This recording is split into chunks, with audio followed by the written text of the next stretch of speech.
Is your Rails application feeling a little sluggish? Mm-hmm. Ever wonder if it could be, running faster, maybe doing more with the same resources? Uh-huh.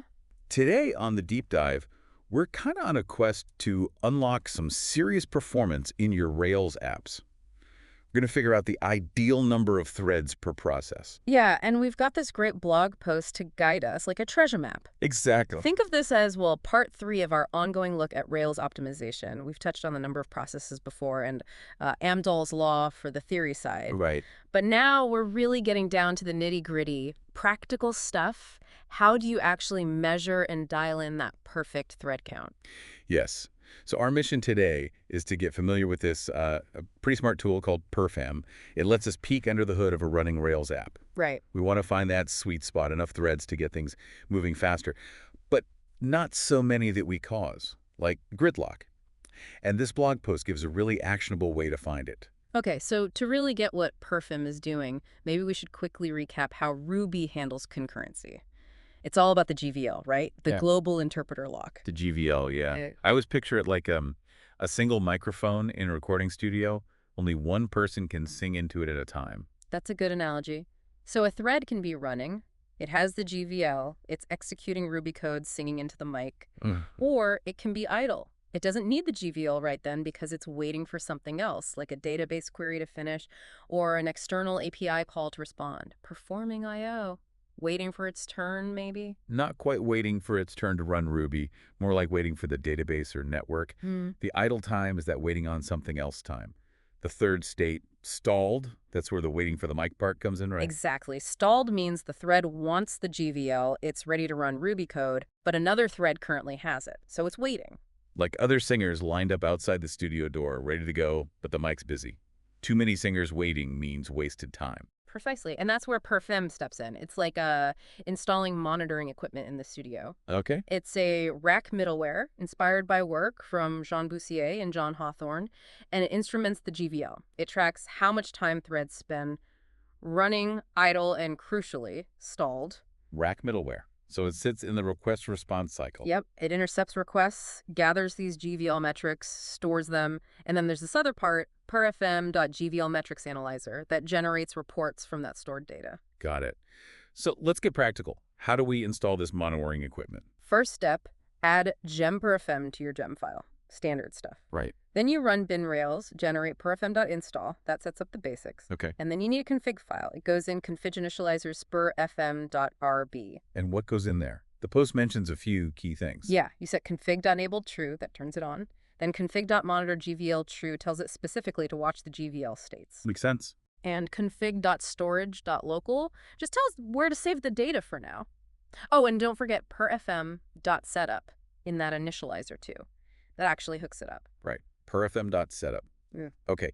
Now, the post mentioned needing a fair bit of data. Yeah, this is interesting. It recommends collecting data from around 20,000 requests. 20,000. Why so many? Well, it gives you a much more reliable average, smoothing out any weird spikes or lulls in activity. It reflects your typical workload better. Okay, that makes sense. Get a real baseline. And after you have the data, You can actually turn off the GVL monitoring, set config.monitor GVL back to false. Just stops the data file getting enormous. good tip. So we've got our 20,000 data points. How do we actually see what Perfm found? Fire up the Rails console.railsc. Uh-huh. Then you create an instance of that analyzer. Analyzer perfm.gvl metrics analyzer.new, and you tell it the start time and end time for the data you collected. Okay. Then just run results analyzer.analyze. It gives you back a hash with lots of info. And the first key metric we're looking for is I/O percentage. That's the one, I/O percentage. It's usually buried in the summary results. In the blog post example, using an app called MeetoCal, they got about 45%. Results.summary.totalio percentage. 45%. So almost half the time, the threads were idle, waiting on I/O. Exactly. And this percentage is what we feed into Amdahl's law. Right, Amdahl's law. Speed up 1p plus pn. I remember this. Yep. Here, P is that parallelizable portion, or I/O percentage, so 0.45 in their case.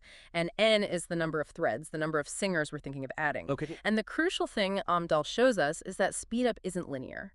Just adding more threads doesn't mean proportional speed gains, especially because only the I/O part can truly happen in parallel.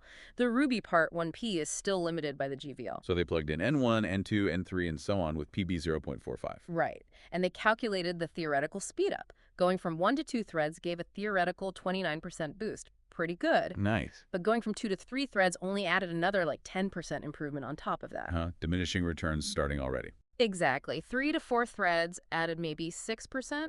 4 to 5 threads added only 3%. And after 6 threads, the gain was less than 2% per additional thread. Wow. So the benefit really tails off fast. It's not worth adding tons of threads. Not usually, no. Especially when you factor in the overhead. Each thread uses memory. Context switching takes time. You can actually slow things down if you add too many. Like too many cooks bumping into each other in the kitchen. Pretty much. So based on those calculations where the improvement dropped below, say, 5%, they figured 4 threads seemed like a reasonable theoretical starting point. Okay, so set Rails max threads 4 and you're done. Not quite. That's just step 1, the theory. Step 2 is validation. Does having 4 threads actually work well in practice, or does it cause too much GVL contention? GVL contention. That's the stalled state we talked about, threads waiting for the lock. Precisely. We need to measure the average stall time. If threads are spending too long waiting for the GVL, it can actually increase request latency. Things feel slower. Okay, so what's an acceptable amount of waiting? Is there a target? The post suggests aiming for an average stall time below, roughly 75 milliseconds. It's a guideline, but a useful one. 75 milliseconds. Got it. And how do we measure that with Perfm? Back to the Rails console and the perfm.gvl metrics analyzer. This time, when you create it, you also pass in the thread count you're testing, like Puma Max threads, 4. Okay. So you tell the analyzer what setting you're running with. Exactly. Then you run analyze again and look for average stalls in the results. And in their NitoCal example, with 4 threads. The average stall time was 110.24 milliseconds. Oof, okay. Way over that 75 minutes target. So 4 threads was too many in practice. It seems like it. It was causing too much contention, too much waiting for the GVL. So the next logical step is iteration. Try fewer threads. Yep. They set Rails max threads down to 3, presumably collected another batch of data running with that setting. They ran the analysis again, this time telling the analyzer Puma Max threads. 3.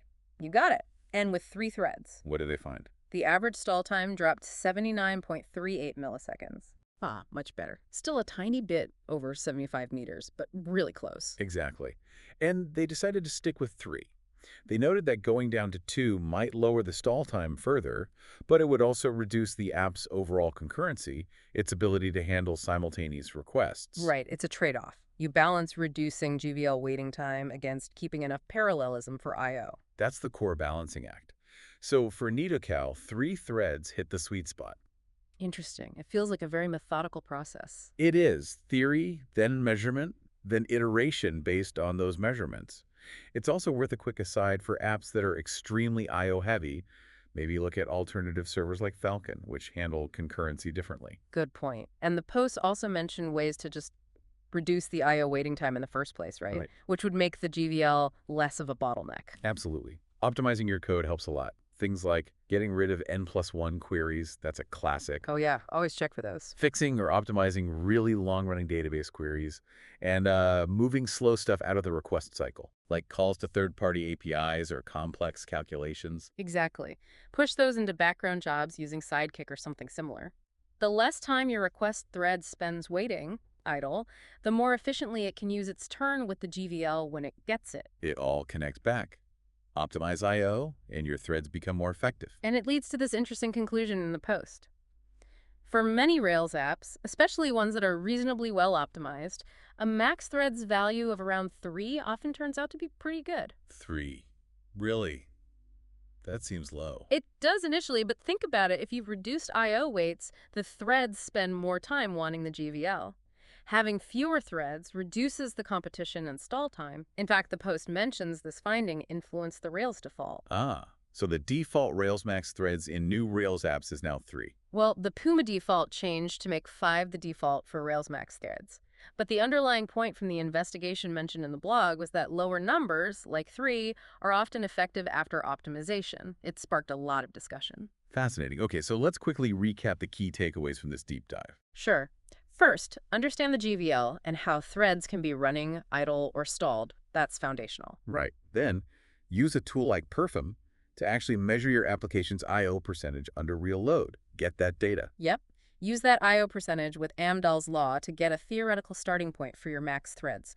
Don't just guess. But don't stop there.